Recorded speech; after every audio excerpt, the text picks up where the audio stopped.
Datuk Seri punya image, membawa image Islam yang global. Dan itu adalah satu kekuatan. Dan kita tahu Perdana Menteri ini akan ada percikannya kepada dasar luar. Dan saya kira itu adalah sesuatu yang harus kita leverage. Di sisi yang lain, Datuk Seri dilabelkan sebagai liberal. Tetapi menariknya di dalam ucapan tahun baru memetik Malik Al-Ashtar, pelantikan Gubernur Mesir itu di dalam masjid. Saya lihat mesej itu resonate dalam kalangan ilmuwan. Ramai yang meraihkannya. Tetapi di waktu yang sama, sesi kita malam ini juga, kami menerima banyak soalan dari kalangan bukan Islam yang masih appreciate apa yang Datuk Seri bawakan ini di dalam image yang itu. Islamik, global, meraihkan. Tetapi ada pula pihak yang memberikan gambaran bahawa ini tidak benar.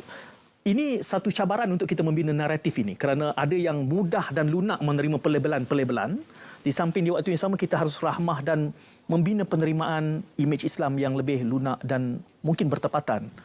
Apa mesej Datuk Seri kepada bukan Islam? Kita jawab dari amal. Pertamanya bagi kelompok yang mengatakan kita ini liberal, komunis dan LGBT dan semuanya. Itu dia lihat kenyataannya. Tetapi yang jangan lupa kalau digunakan ini payung agama, kesalahannya lebih besar, menyebabkan fitnah dan tidak menuntut maaf. Saya Freemason, saya Yahudi, saya sokong Israel. Padahal Hamas, dua-dua tokoh tu bicara dengan penuh harapan terhadap saya. Selain daripada Al-Fatah dan Palestine Authority. Jadi, tetapi saya tidak fikir saya mahu guna masa layan ini semua. Jadi lihat dari segi amal. Saya buat program di masjid bukan untuk jawab mereka.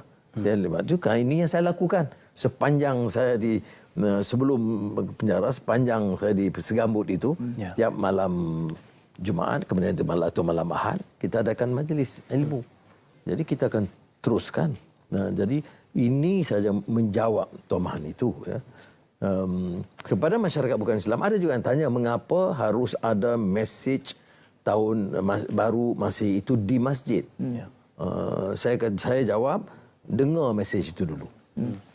Mesej itu mesej tentunya bagi umat Islam dan mesej kemanusiaan. Menjelaskan bahawa orang Islam itu harus bersikap adil dan ummatan wahidah itu kalau dia ada perjanjian Hudaibiyah itu meraihkan kehadiran orang Islam dan bukan Islam. Jadi itu kita harus terus lakukan.